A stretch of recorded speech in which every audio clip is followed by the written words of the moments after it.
All right. Um, this is Mike Coppolino. I am a street comic. I am doing practice session 29 for the album Jokes for Schizophrenics. This is a street comedy album.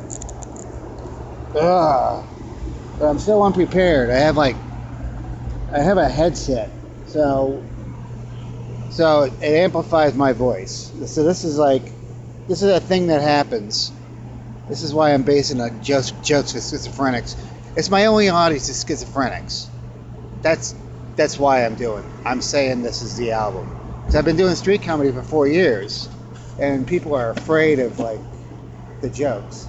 They're afraid of them because it's just somebody just talking on the street, and they've already seen plenty of that, and they want nothing to do with that. So when they see me, they think I'm schizophrenic. But when schizophrenics hear me, let me get this right. So when schizophrenics hear me, they think this is a sound of what the world sounds like. So they're the only audience that actually stops and looks at me because it's so loud. They just think that's what the world is like. They think it's like the old times come back, and they just hang on to trees and light posts and parking meters and shit, and they just hang there. I'm usually right there in front of them, and they just stare at me like they're trapped. And I have to tell jokes to these people, but jokes that they'll understand because I want them to move on. I want them to just keep on going. This is it's terribly distracting to have things like that happen.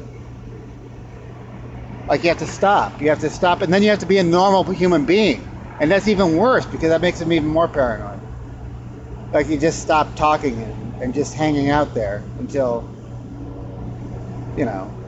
until they're just stuck there, in a psychotic break. You can't leave them like that. Oh, man. So you gotta tell them jokes, So I say, hey, I'm telling jokes. This is like a portable speaker on my hip. It's like the Jungle Boat ride at Disneyland. You've been there. Maybe you haven't.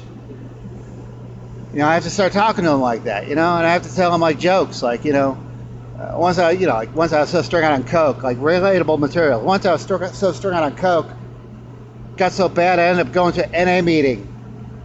I went to an NA meeting. I was so strung out on coke. I swear I had to wave my paycheck around almost 3 minutes before I got any coke. That's a joke for somebody on the streets to pay attention to. Hey everybody, I look like I smell. I look like drugs. All right. Yeah, that'd be a joke for a schizophrenic. I had a rough week. Sorry, I had a rough week. I failed a drug test. I know, can you believe it? I applied for this job. They made me drive all the way to Aurora to go pee in this cup in this laboratory. So I do it, and then the lab calls me back and says, hey, Mr. Coppolino, bad news. You're hired. You're hired. When can you start bagging fertilizer at the shit factory?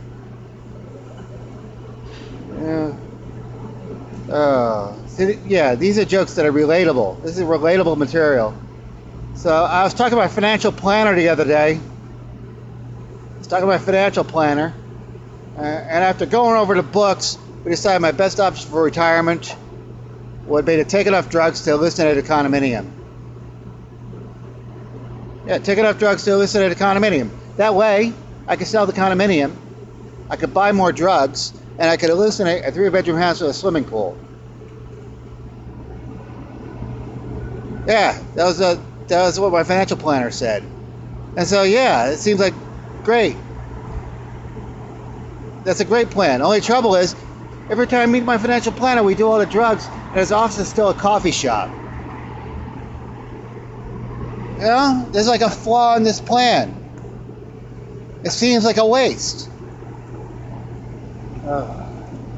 I told him, hey, Why are we doing this? Why not skip the middleman? Why don't we just take enough drugs to hallucinate more drugs? Like, that makes way more sense. But he said, no, you can't do that. You can't do that because he's my financial planner. But I did it, and now I live in Greeley. Alright. That's not relatable to schizophrenics on the street. Oh man, I need drugs to do normal things. I had to drop 5 hits of acid just to do my taxes.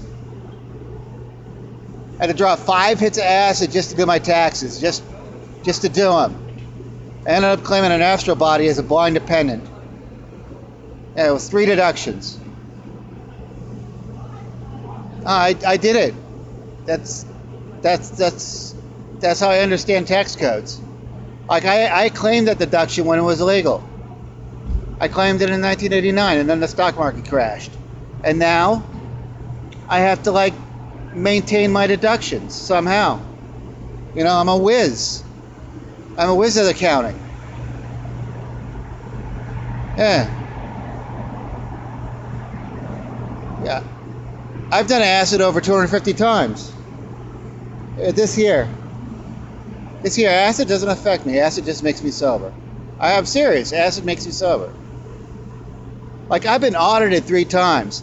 And I don't worry about it. I've saved all my receipts. Saved all my receipts. The last 10, you know. Nobody can fuck with me. Like the last time I was audited, this fucking tax assessor came up to me and says, hey, Mr. Coppolino. Mr. Coppolino, says here you have 19 sole proprietorships. I don't know. You don't know that's possible. That's not possible. That's not possible. You can't have 19 sole proprietorships. And you have 44 limited liability corporations. And Mr. Coppolino, and you have this non-profit corporation that's exchanging currency between Malaysia and Greece. Mr. Coppolino, how can you possibly exist on $4,000 a year? And I looked at this tax assessor and I said, how do I even know I'm really here right now? Like, you've followed me from a coffee shop to this coffee shop, thinking this is going to be my home. It's not my home. This is my billing address. This is my billing address. And then we go through the paperwork, all of the paperwork. And then I get out of an audit. It's a lot of paperwork. It's a lot of paperwork. So people keep telling me I live in a bad neighborhood because I live here. It's not true. I live in a bad neighborhood because they sell baseball bats at the liquor store. No, it's because they sell heroin there, but that's not my fault. It's not my fault. I mean, my neighborhood is going through retrification right now. Retrification. It's the opposite of gentrification. It's retrification. Like, college graduates are moving in and dying of heroin overdoses. They're just trying to escape their debt, and then we're incurring it. It's pretty bad. It's, like, really bad. Like, we had a junkie die in the house next door to us. Like, it wasn't even a house. It wasn't even really an apartment. It was a garage. Like, he was renting a garage next door to us, and this junkie died in there. And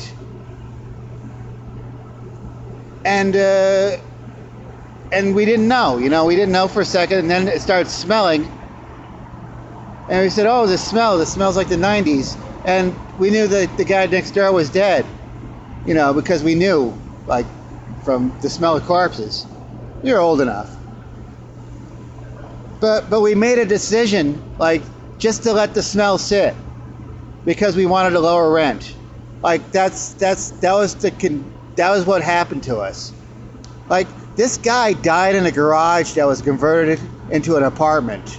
And the apartment next door to him didn't exist.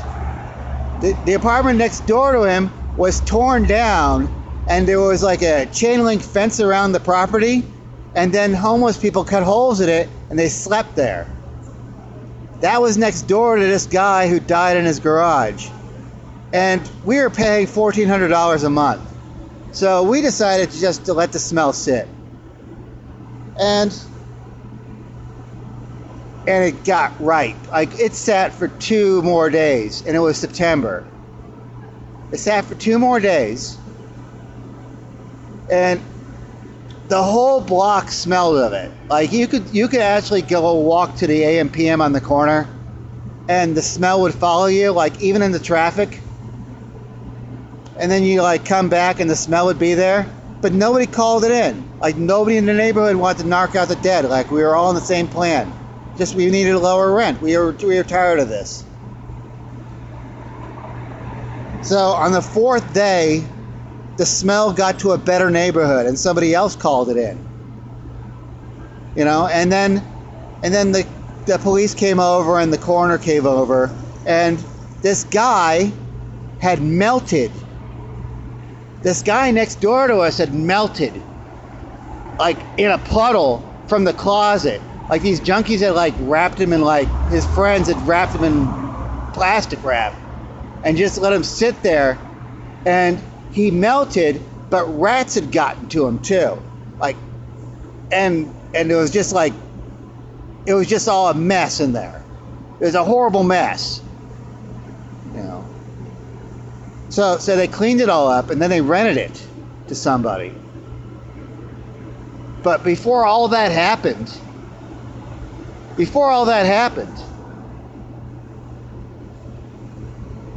started getting rats in our apartment. Like, we started getting rats, and they were not like small rats. They were like big rats. And they were aggressive, like aggressive rats. They were just climbing the walls of our apartment. And we knew these were the rats from the garage next door. Like, they had feasted on the corpse next door to us.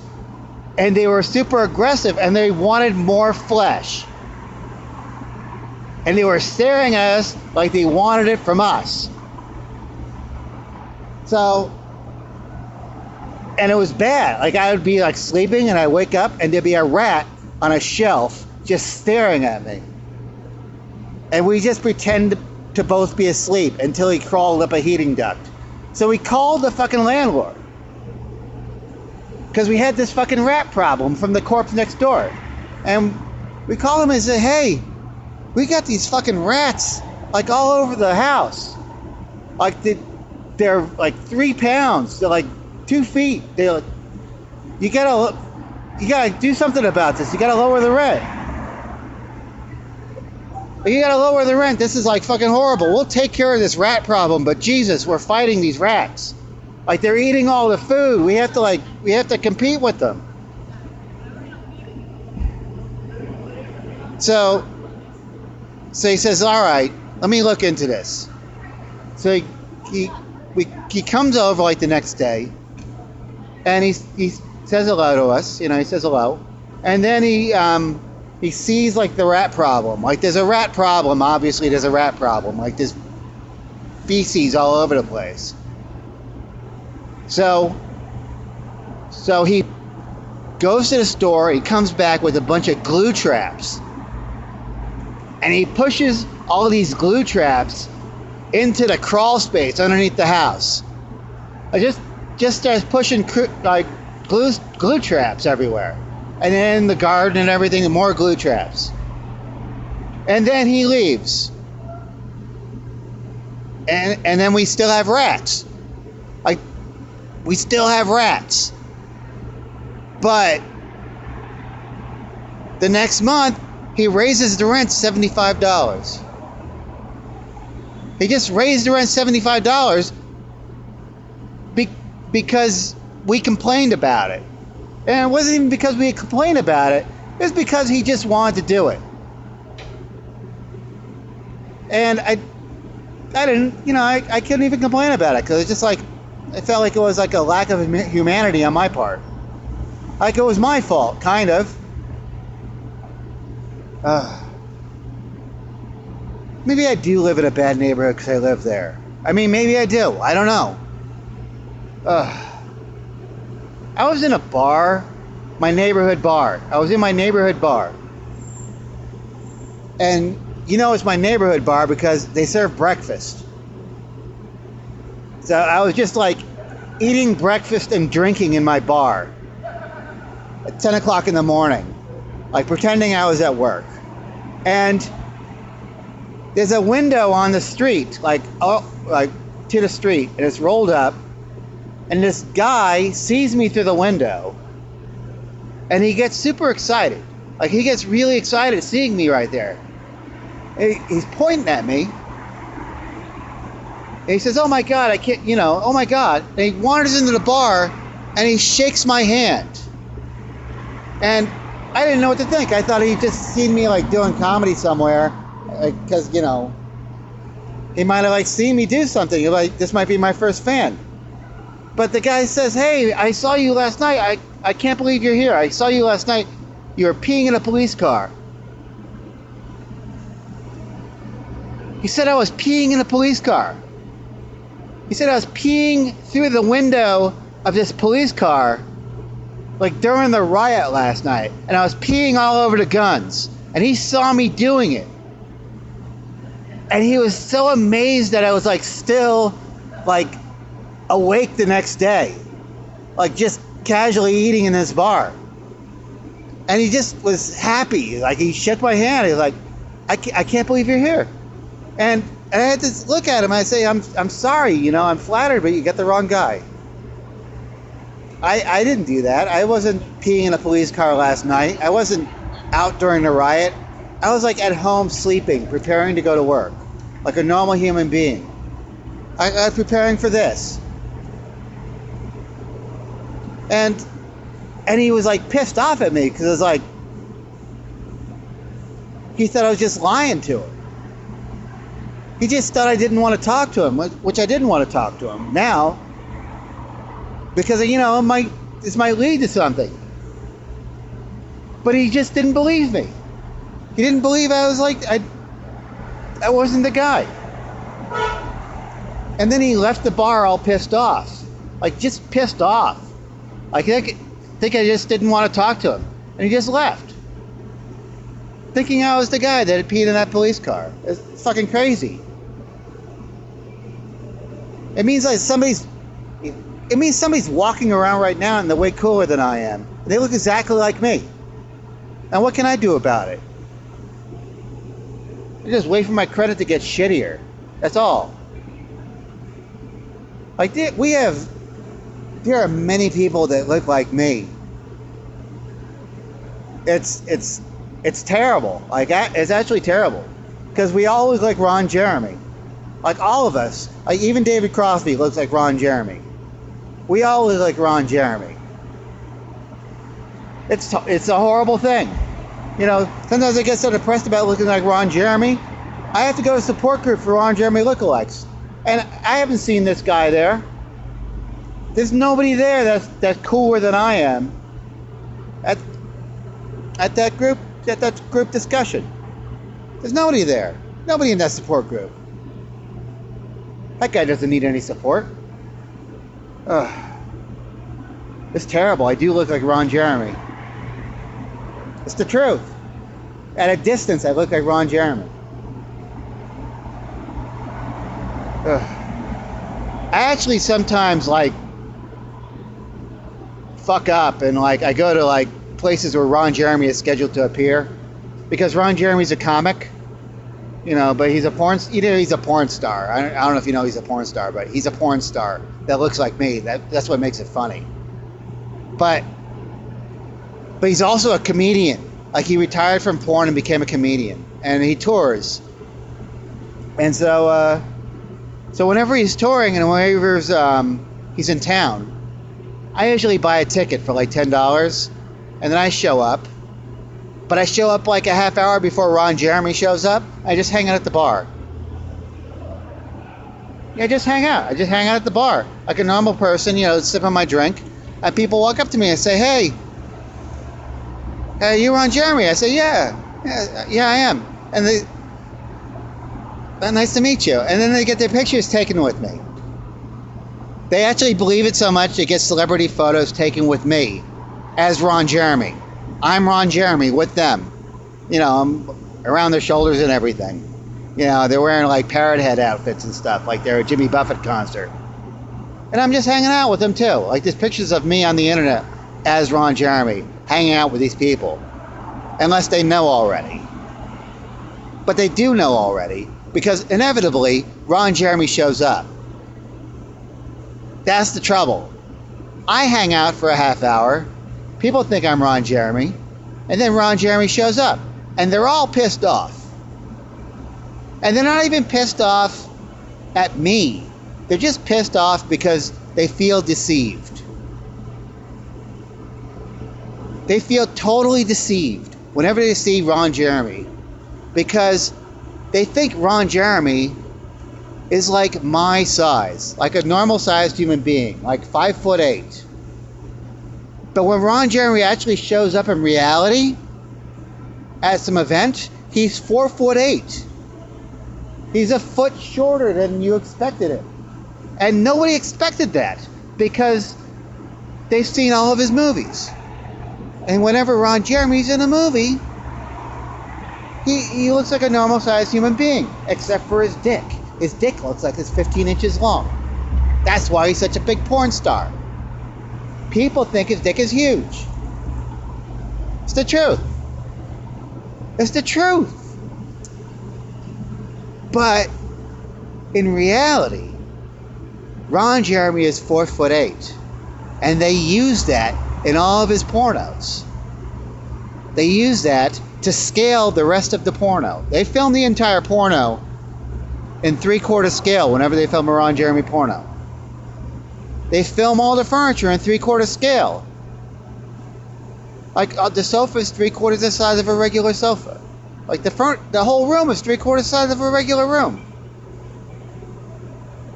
Everything in it, like the bed, the girl, everything in the room, the spatial relationships in the room. Everything in the room is 3/4 the size of a regular room, just to make Ron Jeremy's dick look bigger. Just to make it look like that. It's trick photography. Everyone's been duped. It's the truth. Like Ron Jeremy's dick is only like 8 3/4 inches long. It's only 8 3/4 inches long. Like you didn't expect that. And that's like almost a normal size for a comedian. Alright. That would not be a joke for a schizophrenic. That would be a joke that a schizophrenic would run away from. I mean, let's be aware of our surroundings, right? I've been doing like tweaker jokes. Like I've also had an audience of tweakers recently, because they just want to know what you're doing, and that's the only reason they'll like pay attention. They can't understand jokes. They're tweakers. You know, if you tell a tweaker like a joke, you have to tell them a setup. So you tell them a setup, and their minds run ahead of the setup. Like you start telling them a story, they start telling the story in their own heads. And then, when you say the punchline, they've already thought of the punchline. And their punchline wasn't your punchline, and they're disappointed. They're disappointed in you. That's how tweakers work. You know, so I have to do like way shorter jokes for tweakers. Like, and tweaker specific jokes. Like, you know, what did the tweaker cross the road? You know, because his probation officer told him to. That's a tweaker specific joke. Alright? Like, here's a knock knock joke for a tweaker. Knock knock. Oh no, someone's at the door. It's a knock knock joke for a tweaker. That's how tweakers work. They get ahead of everything. Like, you can't even tell them a knock knock joke. Like, here's a regular knock knock joke. Like, knock knock. Who's there? Reverse mortgage. Reverse mortgage who? Reverse mortgage. Why am I knocking on this door? This is my house now. That's a regular knock knock joke for people. You know? Tweakers, right? You know? I knew a tweaker who graduated from meth college. He actually graduated from meth college. He made a bicycle out of Gilligan's Island. He actually made an entire bicycle out of Gilligan's Island. It was all coconut shells and driftwood. And twist ties. And he rode that around.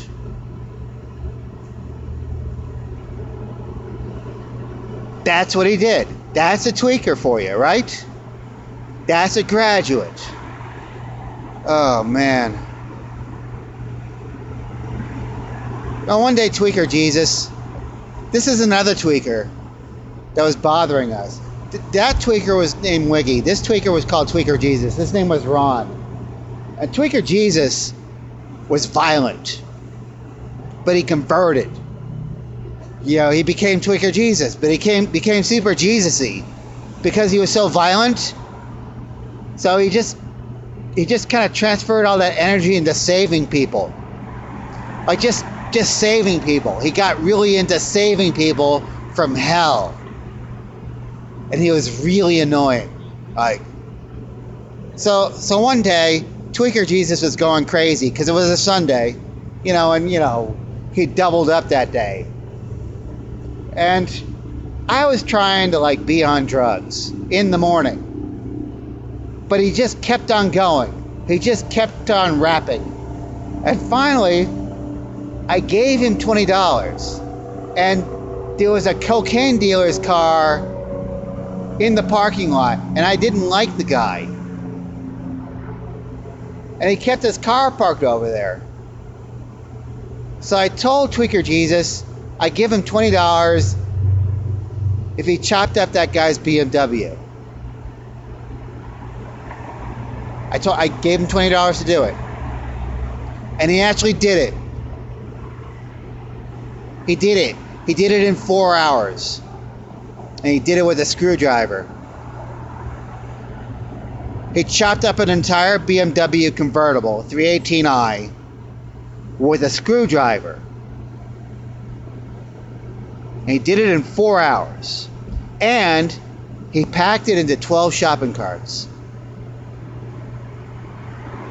And people there thought it was a Tweaker Jesus miracle. This is a Tweaker Jesus miracle. And I just thought, this is what people do like for 4 hours like every day. Like if they get paid for it, you know, if they're really motivated. Oh, man. Not in America, though, you know. Other countries, that's where that happens.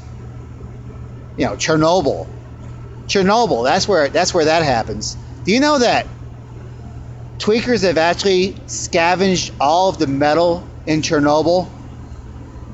Like the half-life of Chernobyl just became safe enough to where human habitation could exist over there, and tweakers came in there, like, and just scavenged everything. They took all the metal. Can you imagine how powerful those tweakers are today? Like, their mutant powers and all of the money made from all of that scrap. Like, it's fucking crazy. They're probably trying to find like new flavors for Sudafed, you know, and just selling it to us. Super tweakers. Ugh. Oh man, where am I at right now? Oh, I have a conspiracy theory because I'm nuts. I think facts are conspiring to make me look idiotic. I do. I think facts are conspiring to make me look idiotic.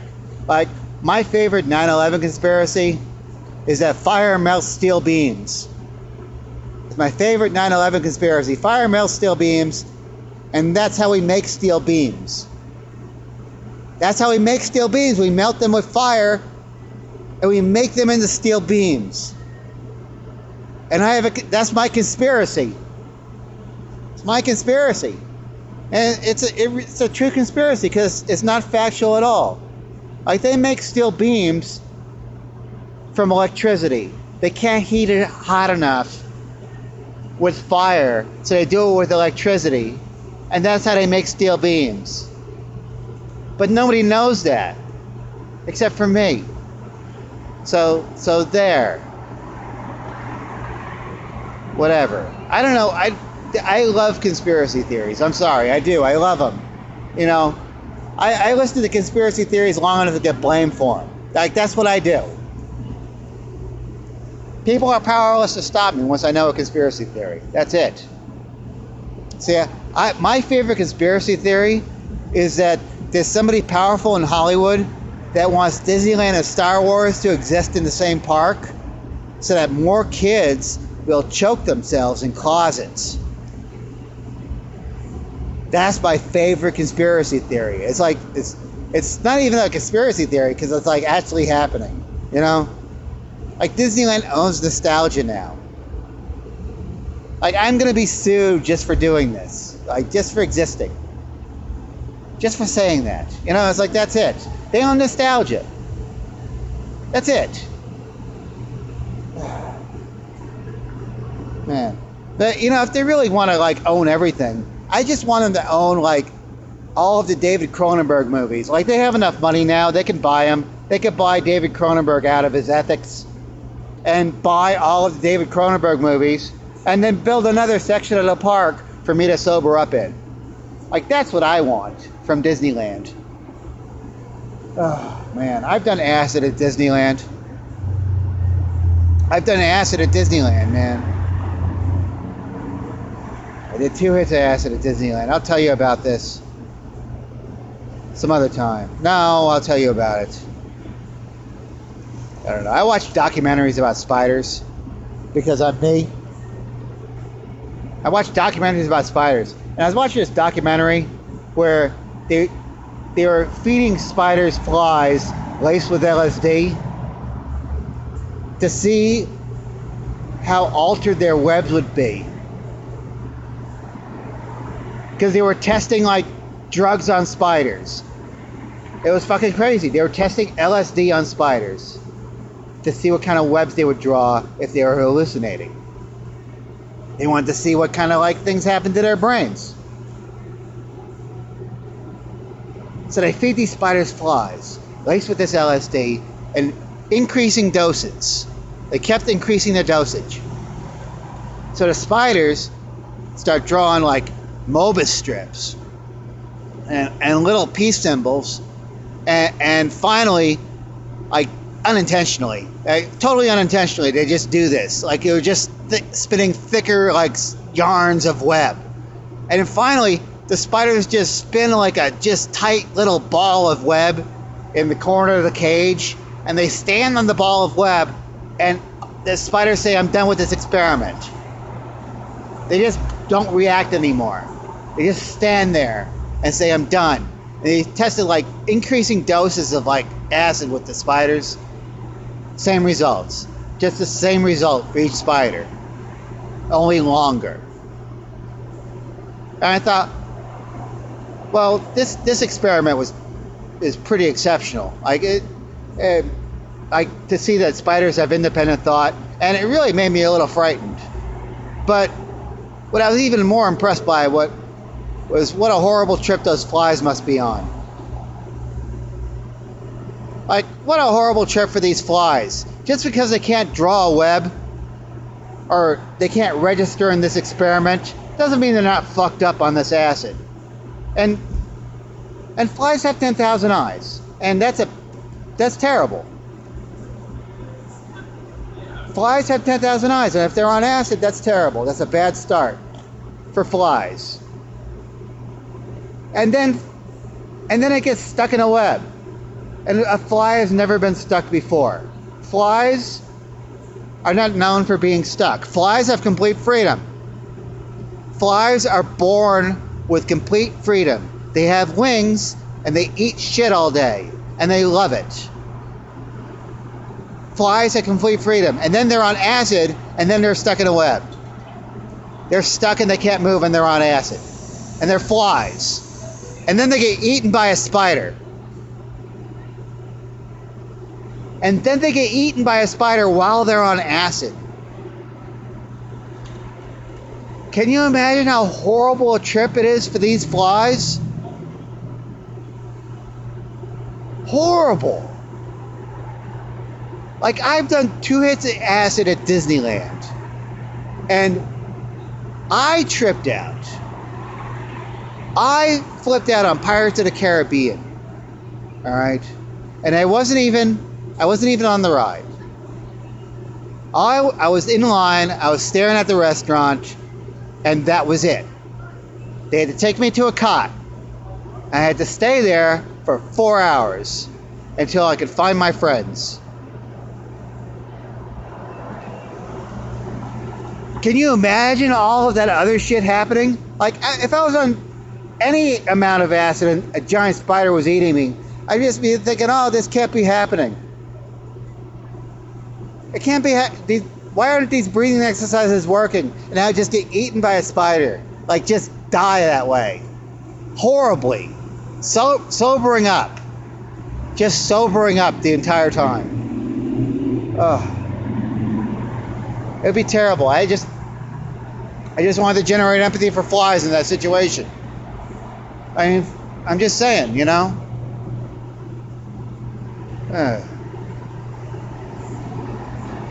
Another thing for vegans to be you know, concerned about. Like, how many insects are being killed by like this farming?